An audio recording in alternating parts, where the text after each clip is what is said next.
What's up everyone, welcome to Drummer's Perspective. My name is Ben Todd and I'm here to help broaden your scope of what's possible as a drummer. Thanks so much for checking out the video here today. If you are new to the channel, please subscribe, that really does help me out and it lets you know next time I got a video coming out. Now today I wanted to share with you a bit of an insight into a project that I was fortunate enough to be a part of a few weeks ago, where I was asked to engineer and record a band for their upcoming EP. Now, I don't actually play drums in this band myself. My dad does, which is really cool, but I've also worked with this particular artist a number of times before in the past, so I do have quite a strong connection to this group. But in this specific situation, I was just asked to record them here at home, and I thought it would be interesting to document this process, not only to share with you how I go about approaching, setting up something like this, where I'm not actually playing drums myself or using my own equipment. We've got other musicians putting in their own stuff, but also some of the really great benefits that you can gain as a drummer from doing something like this, where you're just recording and engineering the project. You're not actually playing the music itself. If you are fortunate enough to be able to do something like this, you get a really great sense of just listening to the music from a bit of a broader perspective, and avoid getting in that really tunnel vision drummer headspace that is really dangerous and easy to fall into in the studio sometimes. This kind of thing can really help train your ears to make better creative choices in the studio when you are actually playing, in terms of coming up with parts and choosing drum and cymbal sounds for certain songs. Sometimes, like I said, it can be very easy to get a little bit blindsided by a lot of things in the studio if there's time constraints and pressure. But when you are kind of listening and recording the project from a different perspective, you get a really great sense of being able to hear the music in a different way. So when you are actually in a situation where you're playing yourself, you're in a better position to make better creative choices. So I really hope you find this video interesting and informative, but for now, sit back, relax, and enjoy this little insight into how I go about recording a band from the drummer's perspective. Before we jump into today's conversation, I want to offer you a free gift, and today that's my 7 ways to attract more work as a drummer PDF guide. If you feel like you're working on all the right stuff, you're seeing improvement in your playing, perhaps you're actually quite established in your local music scene, but still you're not working just as much as you would like to, then this guide is perfect for you. Here I offer you 7 ways to reapproach your development and your progression as a drummer, and offer you a fresh perspective on some things you might be able to change in your development to hopefully bring in a little bit more work. The best thing about this guide is that only one of the tactics involves picking up a pair of drumsticks at all. So if you're feeling a little stuck, frustrated, and tired of not being able to be out there working and playing more, then please head to drummersperspective.com/7ways and grab that free downloadable PDF guide right now. All right, so I just got down here to the studio and just waiting for everyone to arrive now. I spent a couple of hours yesterday afternoon getting everything run, getting all the mics out and patched in, and made sure everything was coming into the computer and working fine. Also ran all the headphone lines and tested them, and made sure everyone was getting signal, and I knew where to go to adjust the different headphone mixes quickly, because it's a different thing once you get people actually in your studio, and you have that little bit of extra pressure to just make sure everything is working properly, and you want to be able to fix issues and problems that might come up quickly and not have people waiting around too much. So that's why I really like to try and test everything as much as I can before people arrive here at home, so we can spend as much time possible actually recording and making some good music. So I'm going to show you a little bit of the setup now as it stands, just with everything run and waiting for people to arrive and put everything into place. So this is where we're going to put the drums. I've cleared out the space where my kit usually sits, and given it a bit of a clean. It's a big good chance to do that as well.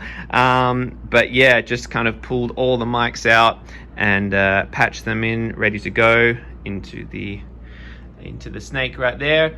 When my dad comes in, he can just set his kit up, and then I can go ahead and place these mics right on it and we should be all good to go with getting levels pretty quickly. So from where the drums are going to be, I think I'm going to put Kathy, who's the keyboard player and singer, right here, kind of facing the drums. So I've run a couple of DIs right there, and also have her vocal mic set up that we're just going to use for some guide vocals, and also the headphones that she'll use are right there as well. So that's all pretty much ready to go in that spot right there. And then I'm going to put Sean, the bass player, over here pretty much next to the piano, so he can have some direct eye contact with my dad on drums, and Kathy, who will be sitting over here. And then Tyler on guitar, I'm going to put back here somewhere, I think. So I've run a mic for him, for his amp, also a DI line just in case we need to use that, and also his headphone line is sitting right there too. So I think everything should be good to go. I also got the session template set up yesterday right here in Logic, and that's got all of the correct inputs assigned to the correct channels. So what I'm going to do now, just before people start arriving, is test all the lines one more time, and make sure everything is still recording into the software properly, and test the headphone lines again, and then yeah, we should be ready to go pretty soon.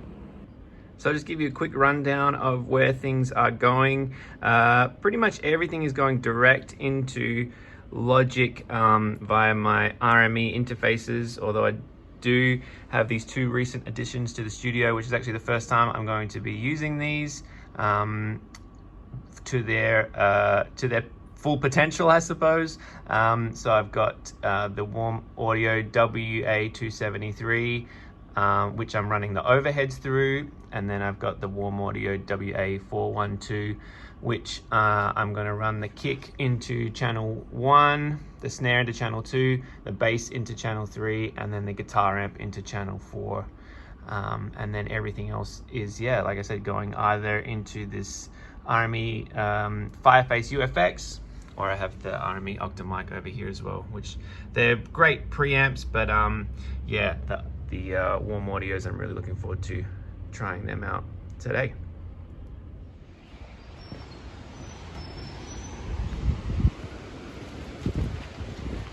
Yeah.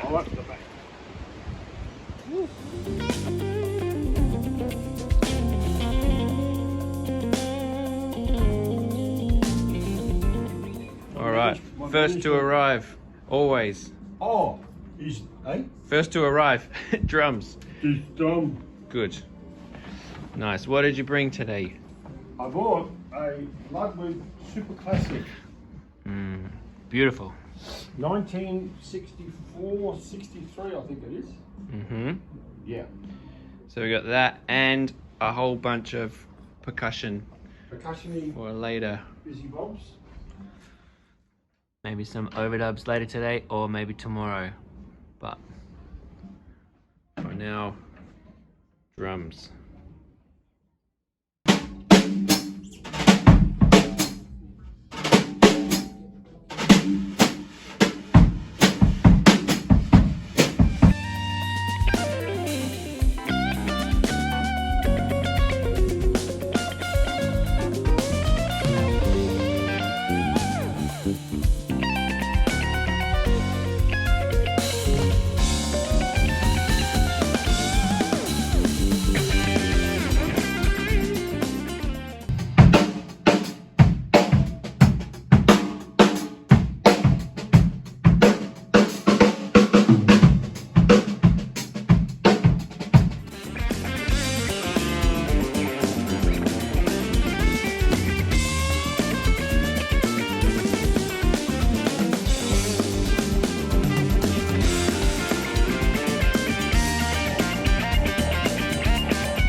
All right, so today is day 2 of recording for this little band project that I'm doing at my studio. We finished off doing all the bed tracks yesterday with the bass and drums and keyboards and guitar, and today we got a few people coming back to do the main vocals and some percussion overdubs and maybe some little keyboard overdubs as well. So as you can see, I've cleaned out the drum space here, just left a few mics up for some percussion overdubs, and also set up this little DIY vocal booth right here, which we'll do the main vocals in, and I'll show you that right now.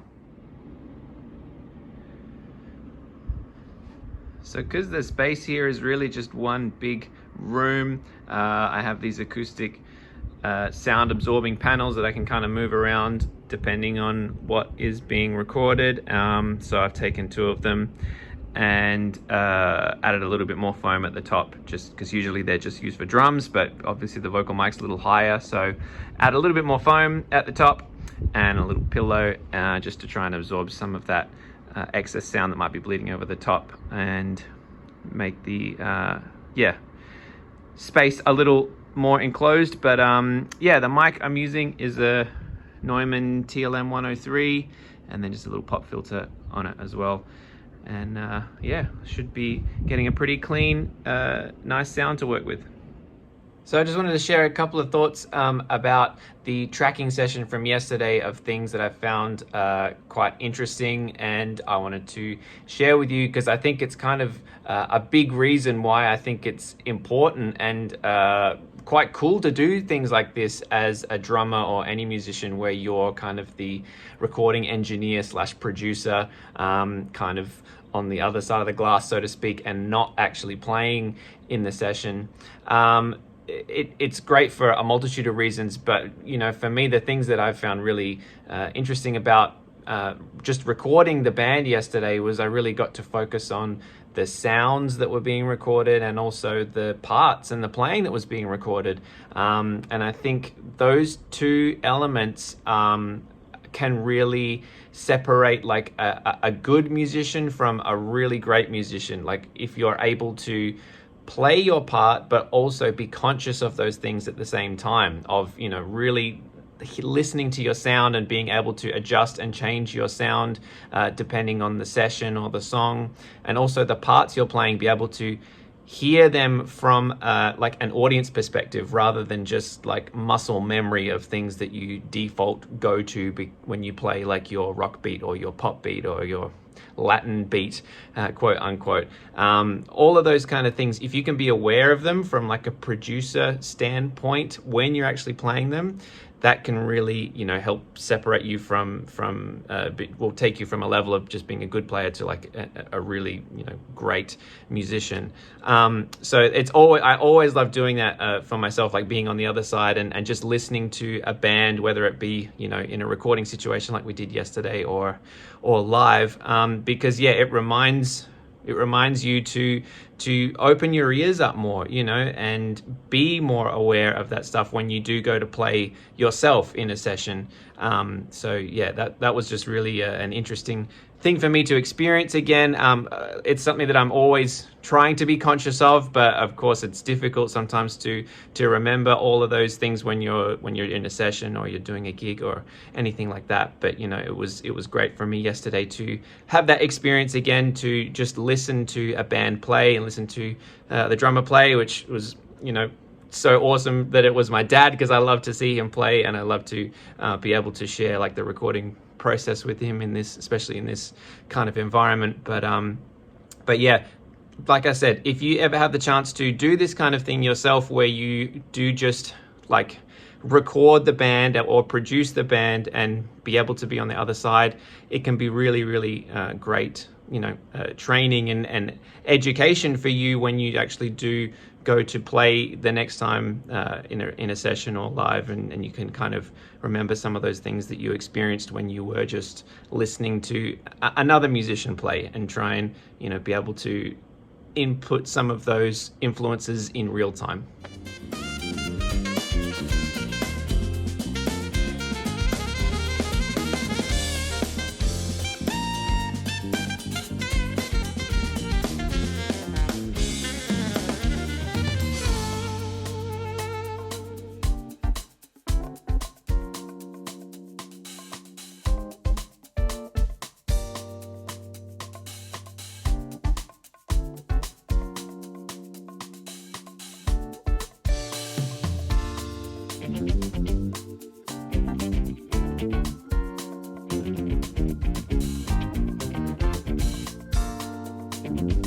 All right, we just got done with the recording of the little band project that I was lucky enough to engineer over the last couple of days here in the studio. And yeah, it's turned out really, really well. Everyone's really happy getting through everything. I think we got 7 tracks done in total, which is awesome. So now I'm going to get stuck into mixing and editing and moving on to the next stages with that. Yeah, I just wanted to finish up with kind of reiterating something we were talking about before of just, you know, saying if you have the chance ever to be in this kind of position where you get to engineer and record a band but not actually play, I really highly encourage you to take that opportunity, because you really get the chance to learn a lot about, you know, creative choices when it comes to writing parts and sonic choices of, you know, choosing certain drum sounds and cymbal sounds for certain songs. Yeah, you're still involved in the music making process and still really invested in the songs, but you have that little bit of more perspective because you are more of a listener. But it's a really, really great thing to do, and I always learn a lot when I get the chance to record a band and not actually play in it. So like I said, grab that chance if you ever can. You know, if you know other musicians who play in a band and you have some recording equipment at home, you know, invite them around to your place and just, you know, give yourself a little challenge of recording a band, and you'll learn so much from that process that you'll be able to use those skills that you develop in that time, hopefully in your own playing next time you are in a position to be recording or playing live. You will hopefully have that little bit more perspective, or reminder to have a bit more perspective and listen from a bit more of an audience point of view or a producer point of view when you're trying to come up with parts or choose drums and cymbals and that kind of thing. But I think I'll leave it there for today. Thank you so much again for checking out the video. As always, please head on over to drummersperspective.com and sign up to the mailing list, and I'll see you next time on Drummer's Perspective. Bye.